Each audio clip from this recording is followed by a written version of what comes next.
حضور، آپ آج کل عورتوں کے حقوق کے بارے میں بھی خطاب فرماتے ہیں۔ آپ نے بتایا ہے کہ وہ اپنے خاوندوں سے کن باتوں کا مطالبہ کر سکتی ہیں۔ اس طرح آپ نے بتایا ہے کہ قوام ہونے کے ناطے خاوند کے کیا فرائض ہیں۔ حضور، میرا سوال یہ ہے کہ عورتوں کے کیا فرائض ہیں خاوند اور اس کی فیملی کے آگے؟ مرد کے اپنی بیوی پر کیا حقوق ہیں؟ بات یہ ہے کہ پہلی بات یہ تو یہ ہے کہ آپ کہتے ہیں کہ آج کل آپ عورتوں کے حقوق کی بات کرتے ہیں۔ میں آج کل عورتوں کے حقوق کی تو بات کر رہی ہوں، آج کل تو میں خطبات دے رہا ہوں تاریخ اسلام پہ، بدری صاحبہ پہ۔ ہاں، اب یہ کہہ سکتے ہیں کہ ریسنٹ تقریر میں جج سلانہ کی اپنے عورتوں کے حقوق کی بات کی، ٹھیک ہے؟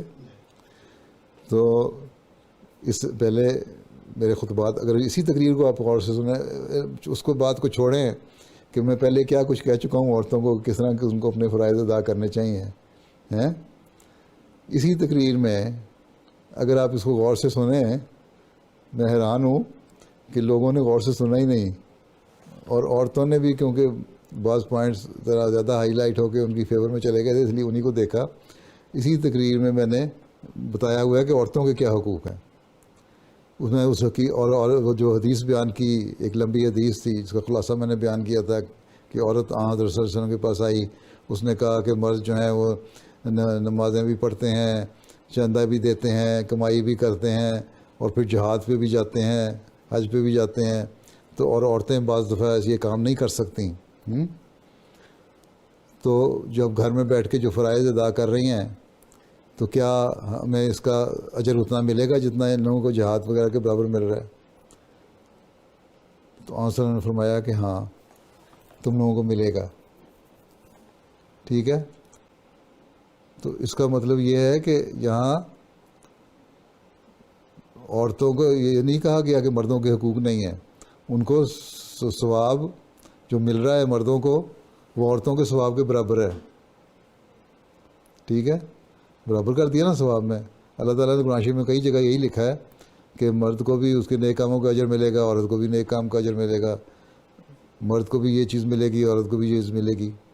جنت میں مرد بھی ہوں گے، عورتیں بھی ہوں گی۔ اب قوام کی حیثیت سے جو ہے گھر کو سنبھالنا، اس عورت نے جو یہ کہا تھا کہ ہم گھر کو سنبھالتی ہیں، اس کا مطلب گھر کو سنبھالنے کا حق ادا کریں گی تو اجر ملے گا نا۔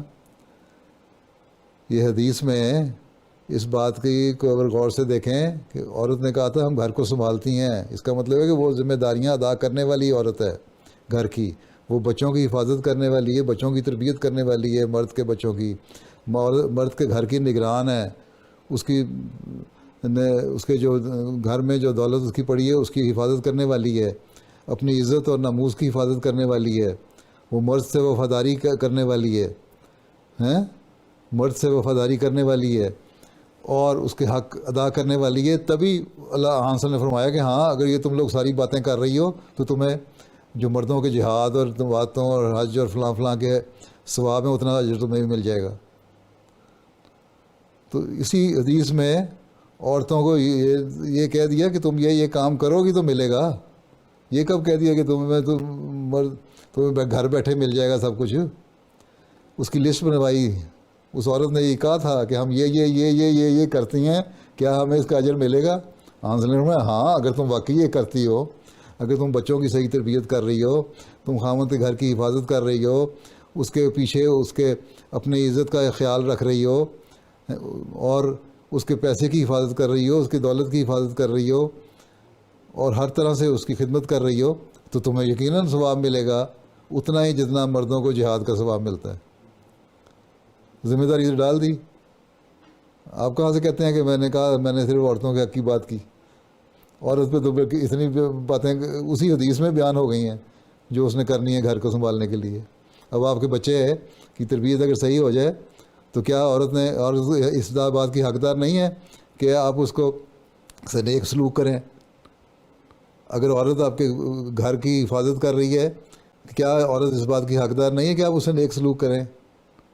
اگر عورت اپنی عزت اور ناموس کی حفاظت کر رہی ہے، اپنے خامد سے سنسیئر اور وفادار ہے، اور اس کا پیار کا حق ادا کرنے والی بیوی ہے، تو کیا آپ وہ اس بات کی حقدار نہیں ہے کہ آپ اس کو نیک سلوک کریں؟ ہے نا؟ بس پھر کہاں سے حق آ گئے؟ حق تو دونوں کے بیان ہو گئے. اسی غور سے سنیں تو اسی حدیث میں دونوں کے حق ادا ہو جاتے ہیں. ٹھیک ہے. سمجھ آئی؟ یوں ہی آپ کمپلیکس میں پڑ گئے آپ. ہاں تو یہ سارے حق دونوں کو دیے ہوئے ہیں کہ تم یہ کرو تو اس کو اجر فلاں چیز کا ہے اور عورت کو اجر یہ چیز کا ہے. ہاں مرد کو یہ کہا ہے تم اس سے نیک سلوک کرو. عاشرہن بالمعروف. تو جو نیک سلوک ہے وہ اس لیے ہے کہ جب تمہارے وہ حق ادا کر رہی ہے عورت تو اسے نیک سلوک کرو. پھر یوں ہی نہیں اسے بھی آگے پھینٹی لگا دو. ہاں ویسے تو آج کل آپ پھینٹی لگائیں تو آپ کو پھینٹی پڑ جائے گی. آج کل تو اور یورپ میں عورتوں کے اتنے حقوق ہیں. جی بالکل حضور. ٹھیک ہے نا؟ چلیں پھر بیٹھ جائیں. جزاک اللہ حضور.